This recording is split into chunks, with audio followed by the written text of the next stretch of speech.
Hello and welcome to Byjus Exam Prep IAS. I welcome you all to a daily quiz for today. Before we begin with the questions, just a reminder, today is the turn of Indian economy this week. So on YouTube at 8 p.m. live today, we will be discussing the most important economics related news stories that were covered in this week. Don't forget to join us for that. That will be live at 8 p.m. tonight. Also, I really hope by now all of you already are a part of our Telegram channel. If you are still not a part of this channel, please make sure that you click on the link given in the description of the video to become a part of our Telegram channel, and you will get all the latest current affairs updates right here on our channel. Now let's begin with the first question. Consider the following statements with regards to air pollution in India. Number 1. Long-term exposure to fine airborne particulate matter, that is PM 2.5 pollutants, may increase the prevalence of anemia amongst women of reproductive age. Second, India's anemia prevalence amongst women of reproductive age is among the highest in the world. And third, anemia is often accompanied by a decrease in red blood cells. This results in a decrease in oxygen carrying capacity of blood. Which of these given statements is or are correct? The correct answer here is D. All three given statements here are absolutely correct and are a part of a study that has been released very recently. As per this study published in the Nature Sustainability Journal at the end of the month of August, the study says that the 2.5 particulate matter especially has a very negative impact on reproductive age women because it leads to anemia in most of their cases. As per the study, reducing the burden of anemia in Indian women of reproductive age will happen only and only if we achieve the clean air targets. It says that anemia prevalence will fall from 53% to 39.5% if India meets its recent clean air targets. Next, question number 2. On the Falcon Heavy rocket's debut flight to space in 2018, which of the following was sent as a test payload? The US national flag, an electric sports car, a dog, or a parachute? It's an interesting question, and the correct answer here is B. Actually, a red color electric sports car. It was a Tesla car, none other than Elon Musk's private Tesla car. So, as you know, Tesla and SpaceX, both of these companies are owned by Elon Musk. So, in 2018, he actually sent his own private red car to space. That car, in fact, is still in space and it is orbiting in the space itself at a very high speed. Now, the reason why we are asking this question is because the Falcon Heavy rocket launch, that is the third version of it, has been seen in the US. This is actually being seen as the most powerful rocket in the history of the world. In fact, if you believe the statements that are coming in from SpaceX, they are claiming that this is the most powerful rocket in the world by a factor of 2, meaning that the next rocket that comes in after this, that is Delta 4 Heavy, just has half of the capacity as compared to what the Falcon Heavy launch rocket has. This is the fourth launch of this giant rocket system. The first one was actually in 2019. As I said, in the 2019 launch, as a test payload, it was Elon Musk's own private car that was called a Tesla Roadster that was sent as a payload along with a dummy driver, and that car is still in space orbiting around the sun. Next, question number 3. Consider the following statements with regards to malaria. Number 1. Majority of the people killed by malaria are children under the age of 5 in sub-Saharan Africa.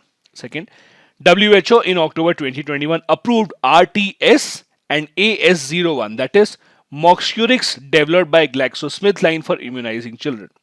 Third, it reduces severe malaria cases by only about 30% after 4 doses given to children under the age of 5. Which of these given statements is or are correct? The correct answer actually is D. All these 3 given statements are correct.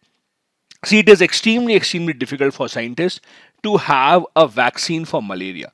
One of the reasons being that the parasite which causes malaria actually keeps on changing its form. And because it keeps on changing its form, it is very difficult to actually ascertain what exactly is the structure of this parasite and to make a vaccine against it.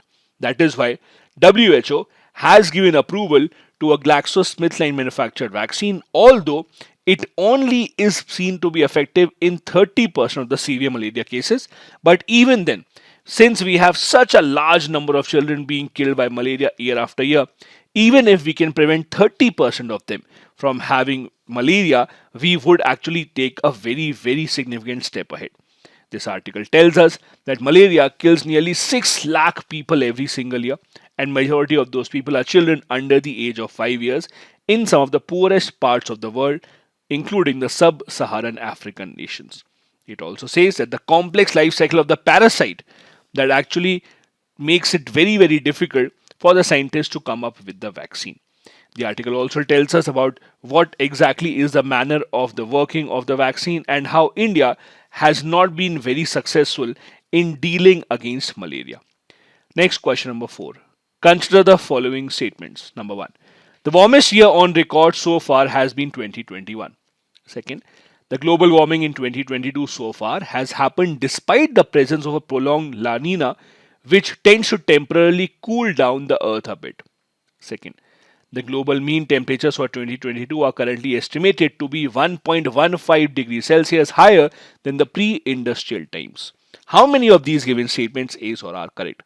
Now the first statement is wrong because on record the warmest year ever has actually been 2016. So the first statement is wrong. Then second and third statements both are actually true. So only two statements are correct. The answer would be B. Now, as you know, we have the ongoing COP27 in Egypt of the UNFCCC, where the nations across the world are contemplating how to stop the global rise in temperature. As you know, across the world, the nations are trying to make sure that the Earth's global temperature does not go beyond 1.5 degrees Celsius higher as compared to the pre-industrial times. But this article in the Indian Express tells us that the global temperature has already risen by 1.15 degrees Celsius in 2022 itself, meaning that we do not have a long way to go before we breach that 1.5 degrees Celsius target. It also tells us that the goals that are set by the nations across the world, hoping that they would be able to curtail the rise in global temperature, these goals are not really enough. And that is why, as you would have seen at COP27, for the first time ever, there is a talk that maybe the developed nations now have to contribute and have to compensate towards the harm that is being done to the developing nations. Next is a previous year question from the last UPSC Prelims, that is 2022. With reference to India, consider the following statements. Number 1.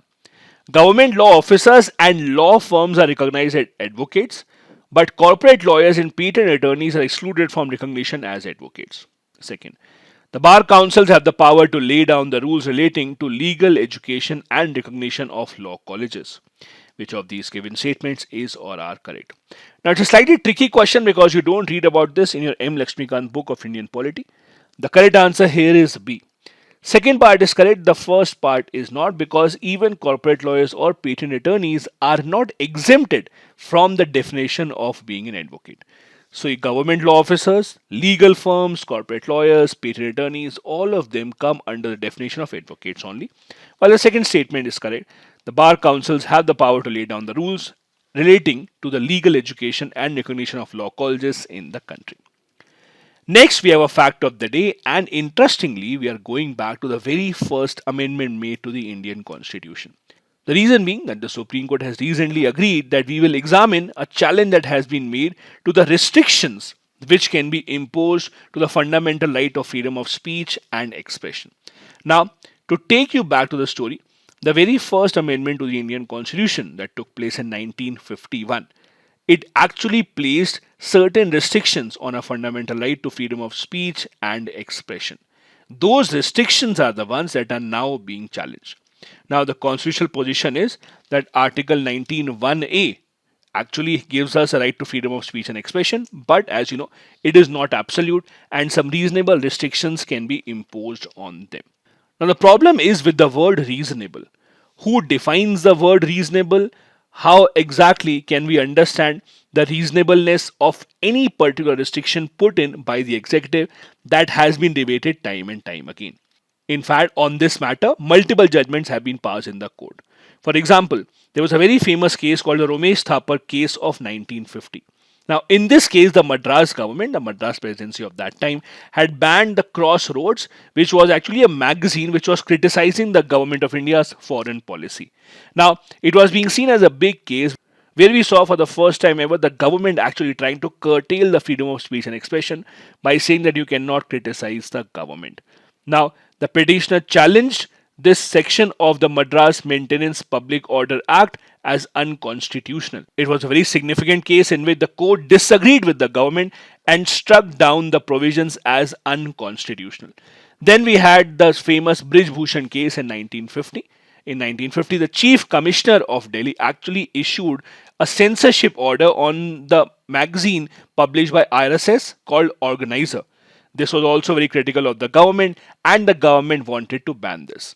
Now, this issue was actually very similar to the Romesh Thapar case only. And thus, the judgment of the court was also similar to the one that was given earlier, that is, the order was called as unconstitutional. Now, it remains to be seen whether the Supreme Court of India actually takes some other stand on this ongoing issue and whether or not these restrictions are still imposed or not. This is it for today's daily quiz video. Thank you so much for watching. Have a good day ahead.